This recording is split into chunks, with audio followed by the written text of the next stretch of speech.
Testing 1 2. Testing 1 2.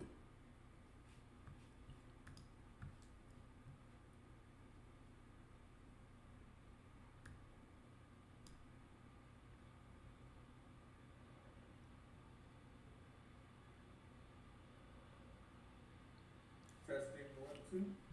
Testing 1 2. Testing 1 2.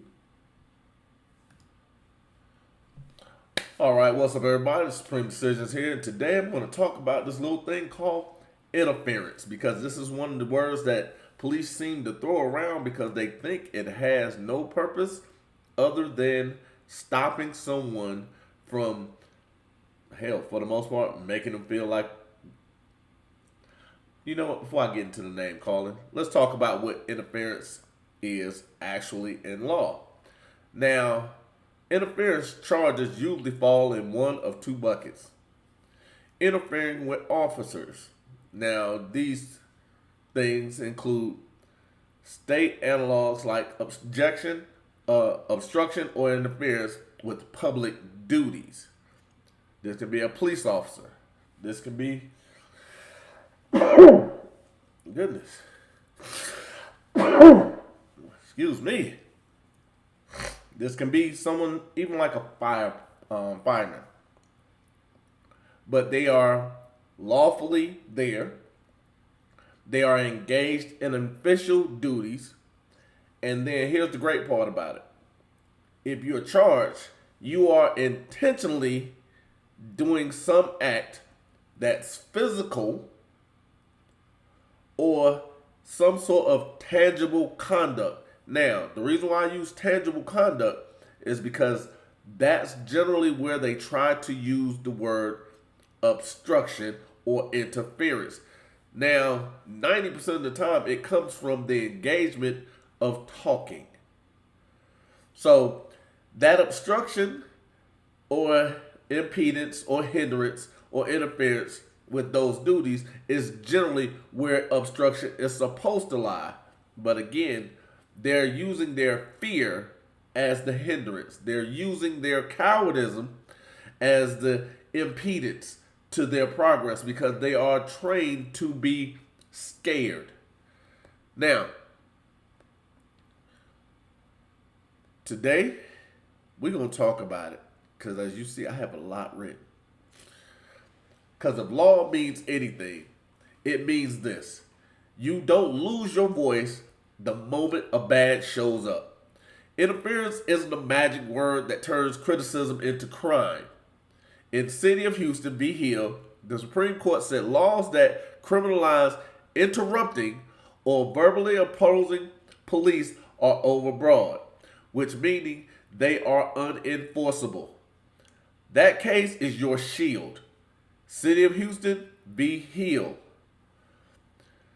Because without threats, without force, without real obstruction, you are protected. Feelings don't matter. Law is not feelings. Now, when officers aren't lawfully engaged, when a stop lacks reasonable suspicion, like most cases, of a crime,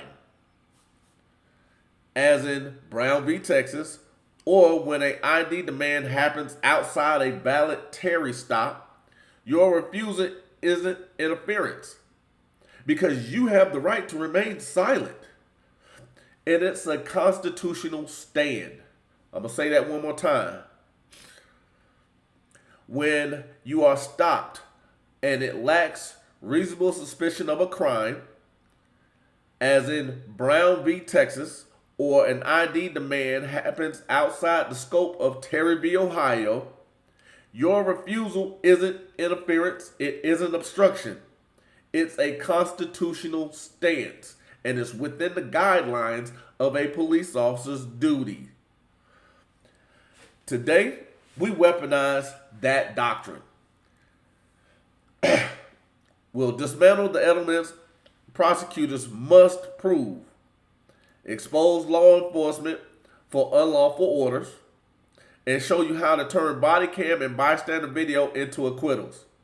We'll end this with the playbook you can run tomorrow and putting together an outline of what can be done to stop this. Now,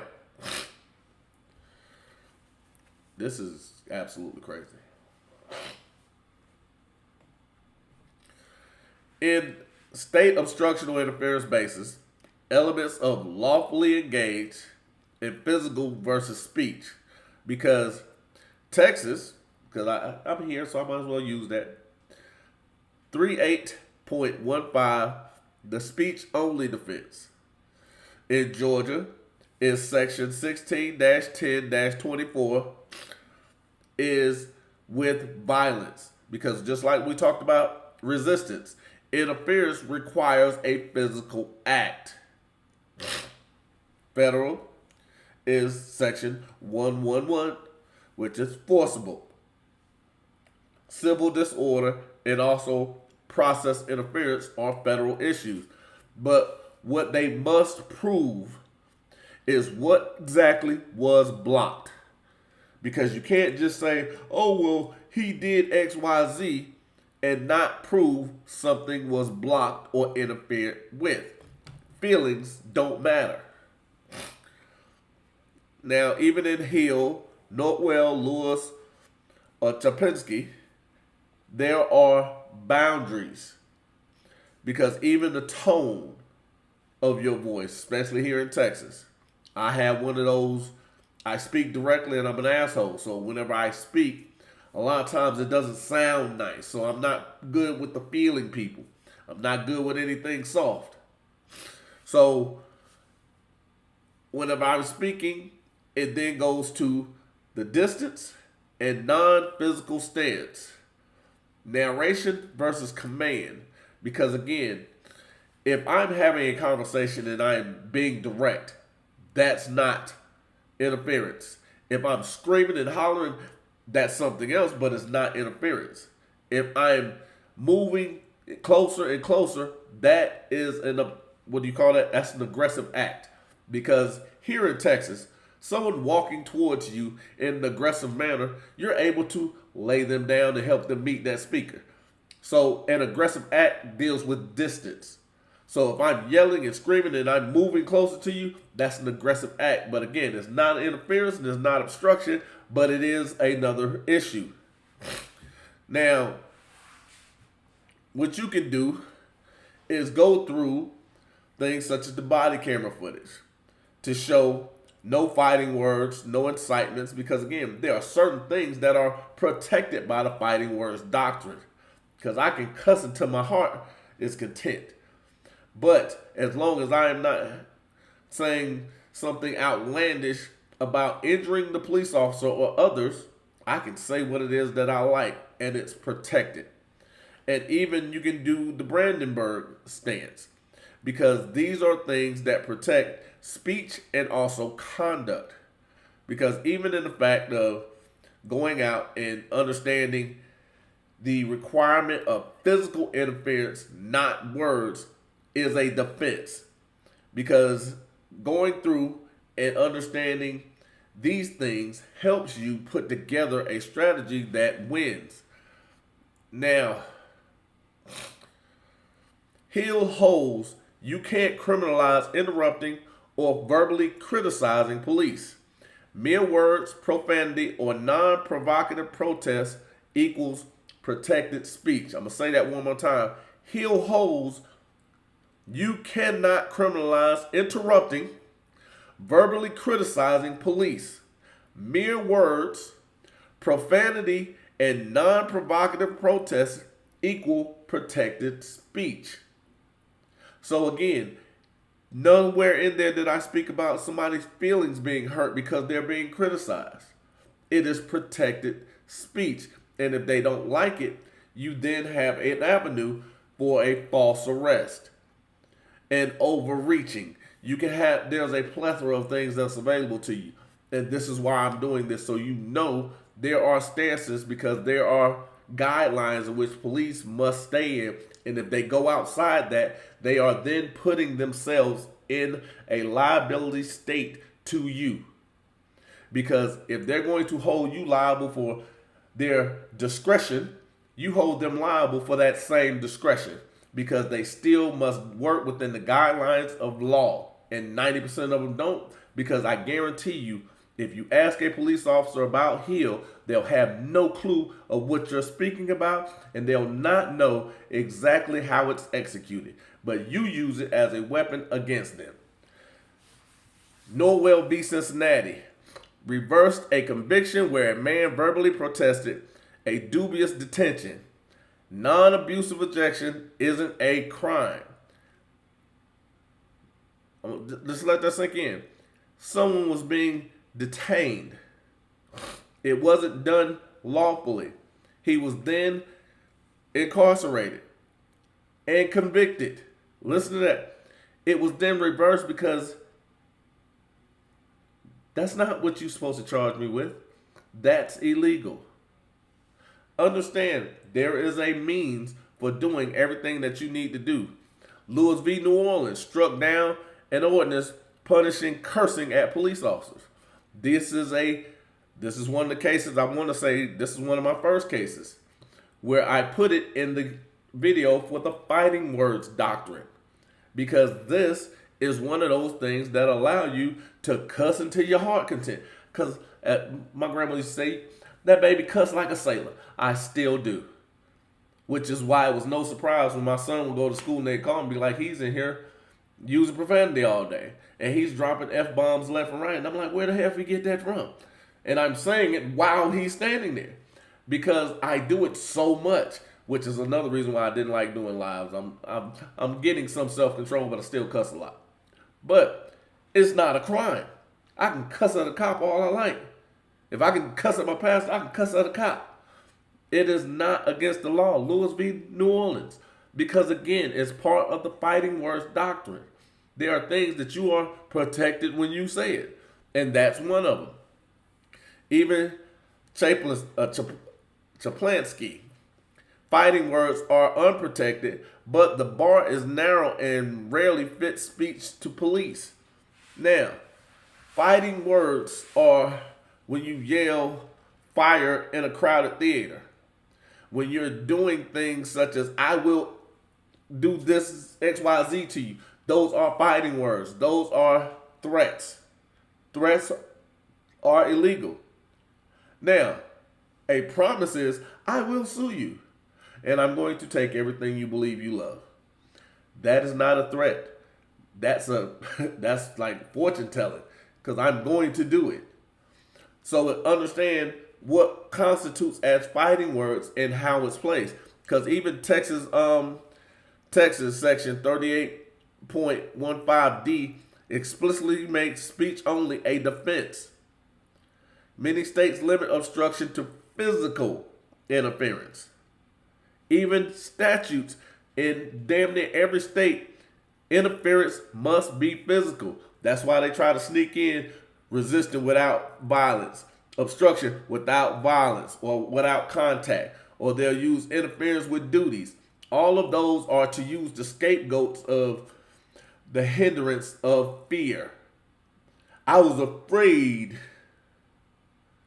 because then they can exploit their own cowardice, which means they shouldn't even be wearing uniform because it's not for cowards.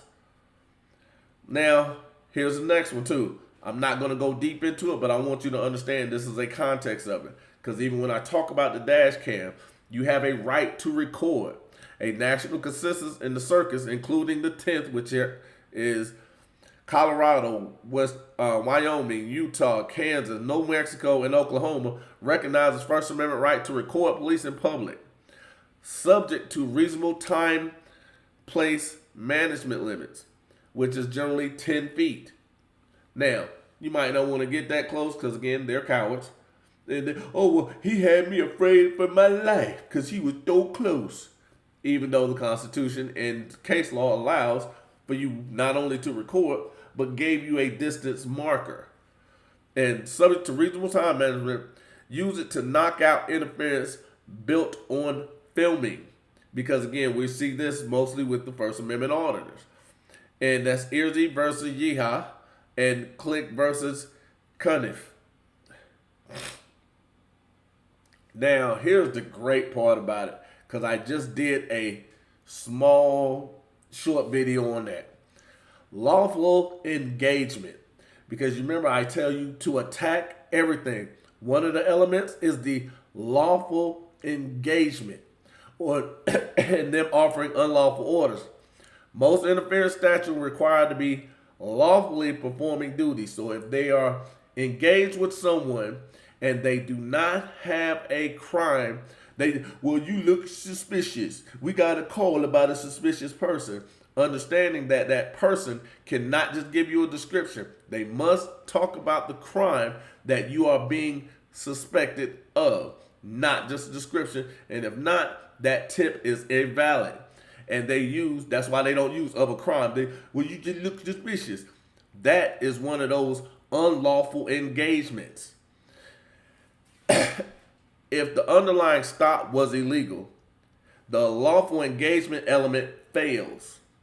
Brown v. Texas, no reasonable suspicion of a crime to detain, refusal to ID can't be criminalized.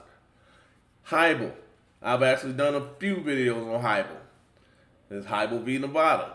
States require ID only during a valid stop. No valid stop, no ID duty. Now, the validity of the stop is not determined because they're using the pretext as a traffic infraction.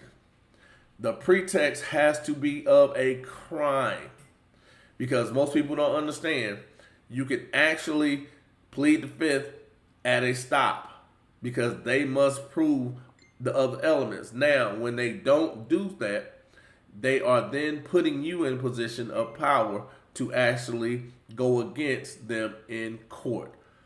And Cox v. Louisiana.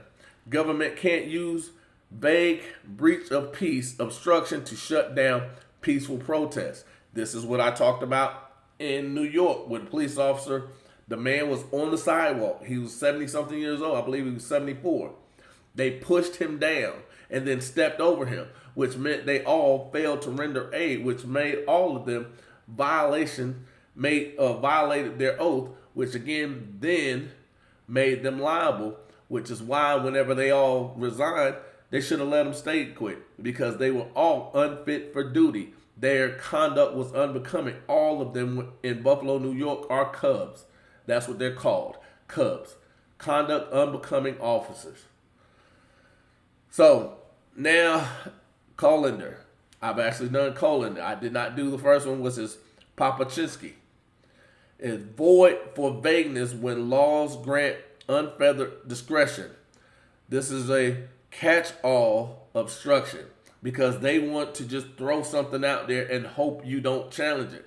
Because this is why I constantly preach, challenge everything. Because they don't know law. Because even when I spoke about it here in Texas, here in El Paso, this is one of the safest cities ever. And one of the things they constantly do is just write things on a ticket. You don't fight it in court, and you just pay a fine because they don't even see it. I've actually watched them. Police officers have told me they do it. They just sign it. They don't know. They'll tell you $150. You paid $150 and going about your business, and you never knew what you were charged with. And they'll just put something in the system. So it's always one of those, make them do their job properly. Because even mens rea, the forcible element, because it needs forcible conduct. Merely being close, merely filming, and merely arguing isn't obstruction or interference. All those need that there was some physical act, some force applied. So when there is no force, the officer must be lawfully engaged during a civil disorder that affects commerce or a federal function. There's an attack. There's also other things that are done in order for there to be a crime or criminal element. And it does not happen because a lot of times they're not going to go into it. Davin Peak v. Alford. If cops have probable cause for some offense, The arrest stands even if they cite the wrong one. Here's the problem. Most of them don't, police officers don't know probable cause, so they're going to be relying on your consent or a warrant. So this is also a defense for you because it becomes a retaliatory arrest if they don't have it because they don't know what it is. And I've also done this. Naves versus Bartlett. Probable cause usually defeats retaliatory arrest claims, but there's an exception where comparators show selective enforcement. This is where equal protection comes in. Because if they're selectively enforcing a crime, you then have an opportunity to fight back. And that is the whole point of any of this stuff that we're talking about. The time and place safety buffers. Even protected recording and speech can be reasonably limited, like distance line. Now again, the distance line is generally determined.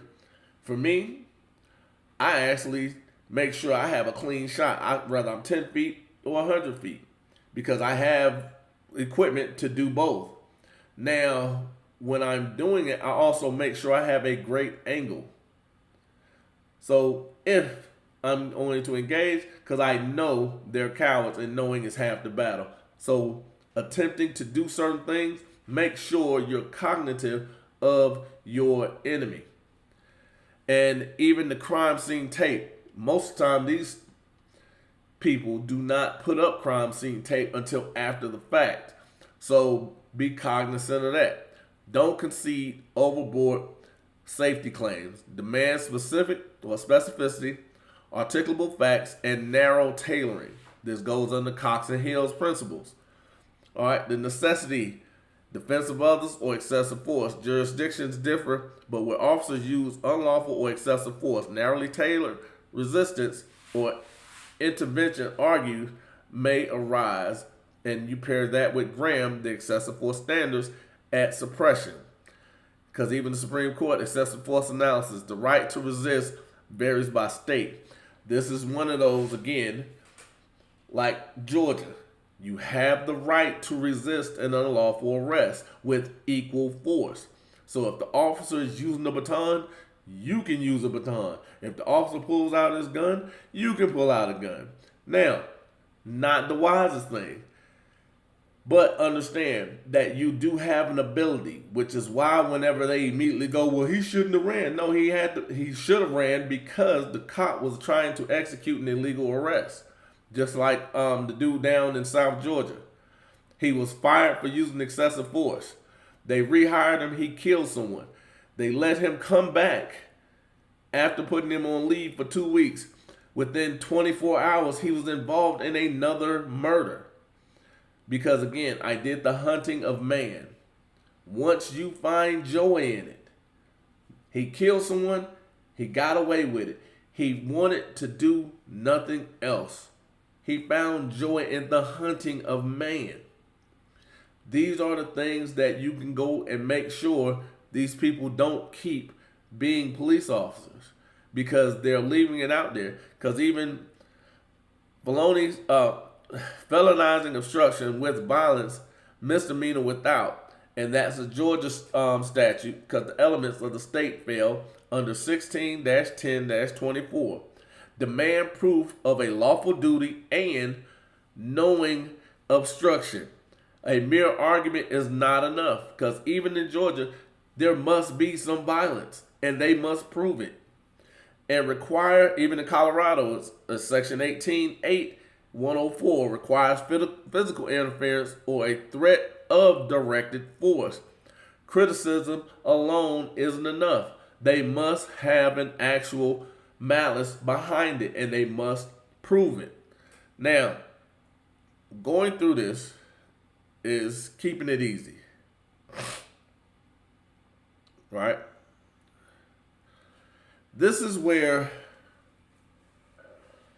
the challenge actually works because words aren't a crime. Because even if you cross the officer, one of the things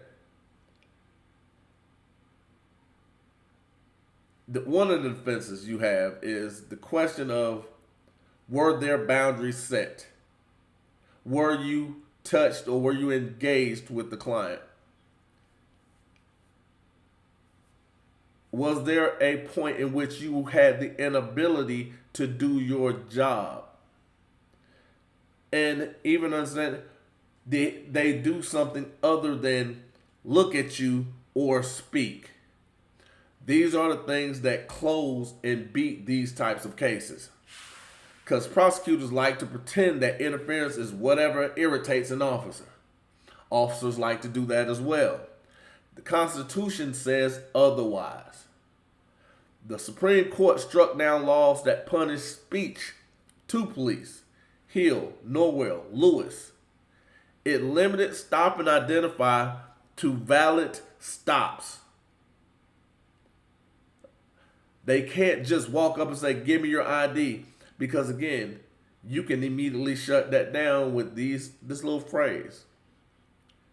Due to the Fifth Amendment protections and the advice of counsel, I choose not to answer this or any questions. Because even if they say, well, you're not under arrest, say, great, are you asking me a question? Say, oh, I'm just asking. Great, you're just asking. I choose not to answer this or any other questions due to the Fifth Amendment protections as well as the advice of counsel. And the biggest thing is, I don't care how easy you think it is, they're going to use something to create something. They are scientists. And even with that, the Supreme Court struck down the laws that punish speech to police.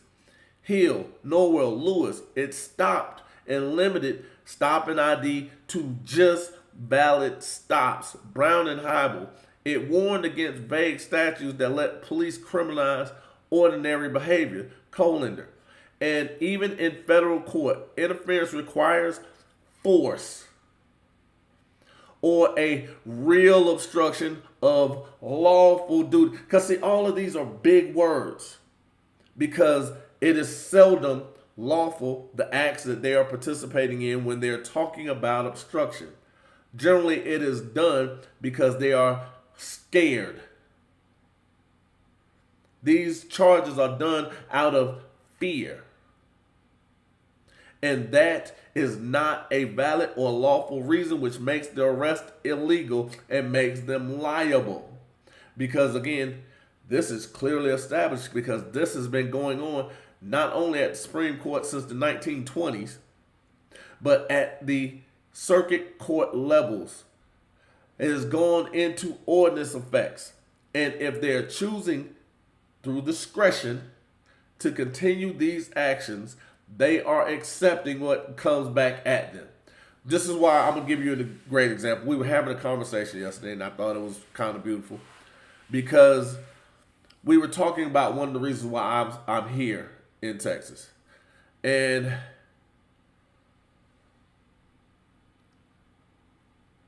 the guy brought up an incident. And I spoke about the mutual combatants. You get a warning, and then if there's an action after the warning, you now become mutual combatants because you've accepted the offer. And once that offer is accepted, whatever comes back at you, you're okay with because you've accepted it. That's what this actually deals with. Whenever they're making a choice to participate in an unlawful action, whether it's out of ignorance or out of will, it is then done purposely. I'm going to say that one more time. Whether it's out of ignorance or out of will, it is committed acceptingly and on purpose because they are choosing to accept it. They're accepting now what comes back. The thing is, most children aren't disciplined.